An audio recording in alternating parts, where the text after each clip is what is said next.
Hey guys, അപ്പൊ ഇന്നത്തെ നമ്മുടെ വിഷയം ആർട്ടിഫിഷ്യൽ ഇന്റലിജൻസ് അല്ലെങ്കിൽ എ ഐ.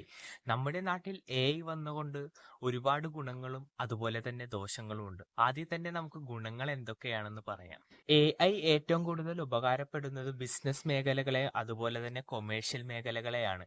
കാരണം അവർക്ക് ഏതൊരു കാര്യങ്ങളും വളരെ കുറഞ്ഞ ചെലവുകളിൽ ചെയ്യാൻ സാധിക്കും. അത് ഏറ്റവും കൂടുതൽ ഉപകാരപ്പെടുന്നത് നമ്മളെപ്പോലെയുള്ള മനുഷ്യരെയാണ്. കാരണം കുറഞ്ഞ ചെലവുകളാകുമ്പോൾ അത് പ്രൈസിനെ റിഫ്ലക്റ്റ് ചെയ്യും. നമുക്ക് എക്കണോമിക്കലി പറഞ്ഞാൽ കോസ്റ്റ് ഓഫ് പ്രൊഡക്ഷൻ കുറയ്ക്കുമെന്ന് പറയാം. കോസ്റ്റ് ഓഫ് പ്രൊഡക്ഷൻ കുറയുമ്പോൾ നമുക്ക് ഹൈ ക്വാളിറ്റി പ്രൊഡക്റ്റ് റീസണബിൾ പ്രൈസിൽ ലോകത്തിൽ ഏതൊരു ഭാഗത്തും ലഭ്യമാകും.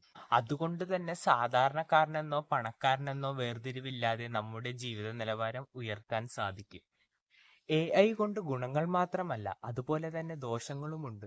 ഇത് ഏറ്റവും കൂടുതൽ ബാധിക്കുന്നത് തൊഴിൽ മേഖലയാണ്. കാരണം നമ്മുടെ നാട്ടിൽ ഹ്യൂമൻ റിസോഴ്സസ് വളരെയധികം കൂടുതലാണ്. അതുകൊണ്ട് തന്നെ കൂടുതലും ലേബർ ഇന്റൻസീവ് ടെക്നിക്കാണ് ഉപയോഗിക്കുന്നത്. പക്ഷേ ഒരു 2040 2050 കൊള്ളിച്ച് ലോകം മുഴുവൻ എ ഐ കീഴടക്കും. എന്താ സംഭവിക്കാന്ന് വെച്ചാൽ നമ്മുടെ നാട്ടിൽ അപ്പോൾ അൺഎംപ്ലോയ്മെന്റ് അഥവാ തൊഴിലില്ലായ്മ അല്ലെങ്കിൽ പട്ടിണി, പോവർട്ടി ഇവ സംഭവിക്കും. ചുരുക്കി പറഞ്ഞാൽ ഹ്യൂമൻ റിസോഴ്സസ് വേസ്റ്റ് ആയി പോകുന്ന ഒരു കാലത്തേക്കാണ് നാം പോകുന്നത്. ഇപ്പോൾ ഈ വീഡിയോ ഉപകാരപ്പെട്ടു എന്ന് ഞാൻ കരുതുന്നു. ഉപകാരപ്പെട്ടെങ്കിൽ സപ്പോർട്ട് ചെയ്യുക. അപ്പോൾ പുതിയൊരു വീഡിയോ കാണുന്നവരെ ബൈ ബൈ.